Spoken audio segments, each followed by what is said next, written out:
The COVID-19 pandemic has upended family life around the world. School closures, working remotely, physical distancing. It's a lot to navigate for anybody, but especially for parents. Whether it's schools having closed and thus having to find someone to look after your children while you work, or suddenly having to work from home. It's like having a bucket of cold water dropped on your head and now you're expected to figure it all out and fast. Even so, there are some small things you can do to make this whole period somewhat more manageable. First, we'll start off with how to talk to children about the ongoing pandemic. Be honest. There's no point in lying or misrepresenting reality. Most of them use social media and, like us, can't avoid the news headlines, the coronavirus memes, or conspiracy theories. It's okay not to know all the answers. Nobody really does. If there's a question you can't answer, research it from the appropriate sources or encourage your child to do the same.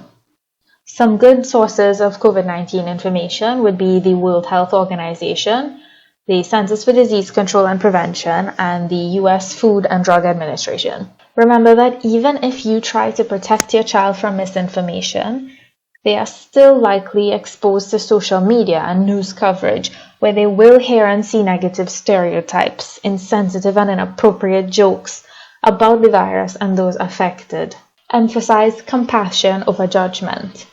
Due to fear and anxiety over their own and their family's safety, children may be tempted to give in to racist stereotypes they may observe from social media. It's important to remind them that this disease does not care for color, ethnicity, nationality, social status, or any other kind of status. Be careful of your own comments or jokes around your children, as they may take these as truth or pass them on to other people or say them out in public. Allow them to openly express their fears and concerns. While they may not personally be at risk of losing their jobs, they still feel very real anxiety and stress about their academics, their family's safety, and just how long this isolation and this panic is going to last. Don't doubt that they also feel afraid for you as their parents and whether you could potentially lose your jobs, as much as they may not be able to understand the full depth of that. They may feel helpless, and avoidance of the conversation will only make it worse. Be straightforward with them without putting extra stress on their shoulders. There's no need to tell them great detail about how the family is running out of money or that you're worried about the economy or this and that. They're still children and they should be allowed to enjoy that. So now on to ways to manage productivity and your sanity indoors. Create a flexible but consistent daily routine that all members of the family will follow. Set a certain time of the morning to wake up, eat meals, get work or studying done. Include a consistent bedtime and adequate time for play as well. Schedule breaks in between all of these periods in which everybody can relax together or do something enjoyable. So here's an example of a daily schedule that might work to keep your family relatively active and productive, and of course you customize this to suit your own needs or your own tastes. So say you wake up at 9 a.m., everybody in the house wakes up at 9 a.m. Even if you don't necessarily have anything to do for the day, it keeps a good structure, a good sleeping schedule to maintain your mental health and your physical health. You have a set time for lunch, a set time for academics or creative play, a set quiet time, bath time, dinner, and then you go to bed at a set time to start again the next day. Designate a workspace for both persons who may be working from home and those who might be learning from home, even for those who might be doing neither of those things.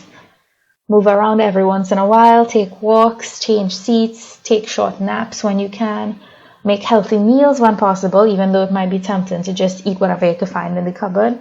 Try to maintain a balanced diet at home. Pay attention to your child's emotional needs. You may or may not be working from home, but your children may need some extra love and affection and attention during this time. Pay attention to your own emotional needs as well. There are at least some small advantages to being home more often. This is an opportunity to spend more time with and become closer to your loved ones. There's absolutely no shame in needing affection from your family, just as there's no shame in needing space as well. That may be your cup of tea instead. Stay informed but not overwhelmed. It's important to keep up with the news, of course, but it is equally important to preserve your mental health. Allocate a set time of the day to catch up on the news, but avoid reading articles or watching videos on COVID-19 for the remainder of that day. Your children can really tell when you're anxious, and you may unknowingly encourage this feeling in them as well. So make sure to take the time to unwind from everything. Allow children to use social media to connect to friends and family. Even for those of us who are introverts, the extent of this kind of isolation could be hard to cope with. Encourage children to call relatives and friends, to catch up with people, to keep in contact, even if it's just for a little small talk every day.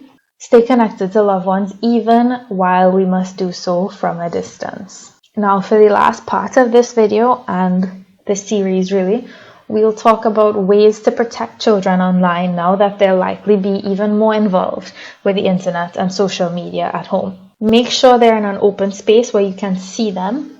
There's no need to hover excessively, but be sure that their internet use occurs in a place where they could be monitored.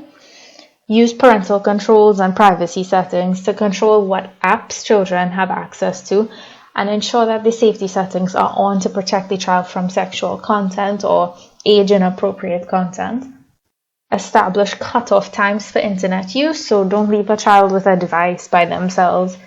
Obviously, depending on the age, because you might not be able to get away with this with a teenager, but don't leave a young child with a tablet with free range of the internet while everybody's asleep for hours. Remember that despite the hundreds of rules that we could possibly put in place, children are more knowledgeable than we often give them credit for.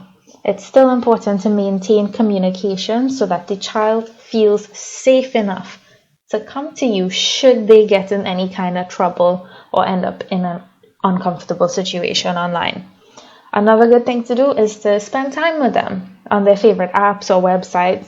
Be open to whatever it is they enjoy. This way you receive first-hand experience of how the app works and what they may be exposed to in order to better protect them. This is especially important if, you don't feel like you're particularly tech savvy, or at least not compared to your child. Cook and eat meals together. Try quarantine recipes from YouTube even. There's a lot of different creative dishes and recipes that you can try online. Make a routine of storytelling at least once a week that both parents and children can lead. So, say on Mondays, Wednesdays, and Fridays, the kids decide what everybody is going to read, something like that. Start a garden if you don't already have one. Now is the time to get creative with what you could grow from the supplies you already have at home, so kitchen scraps. You could have family movie nights where each person takes a turn choosing whatever movie they would like and everybody else has to watch. No choices. So children get a chance to make the decision on something small but meaningful for them. They could decide what movie everybody watches for the day. You can play board games for a little bit of family competition, or you could even just go out for a walk every day as part of the routine. Just in the neighborhood, of course. It depends on the social restrictions you may have for physical distancing, of course, but take some fresh air outside together every once in a while. There's really no limit to the activities that you could try with the rest of the family while remaining safe.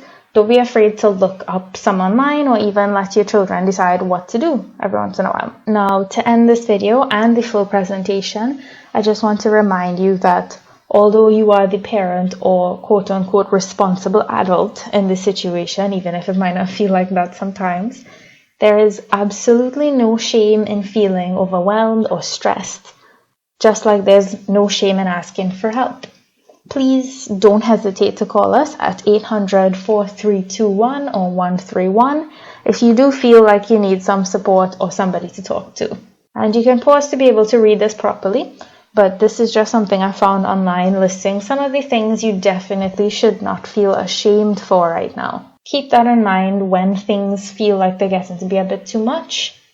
Sometimes all we can do is try our best and deal with the situations as they come. So thank you for watching, especially if you made it this far. Congrats. For any more of our content, you can subscribe to this channel and or follow our Facebook, Twitter, and Instagram pages, or even visit our website at childlinett.org for any of our future content or webinars or events of any kind. Thank you very much. Goodbye.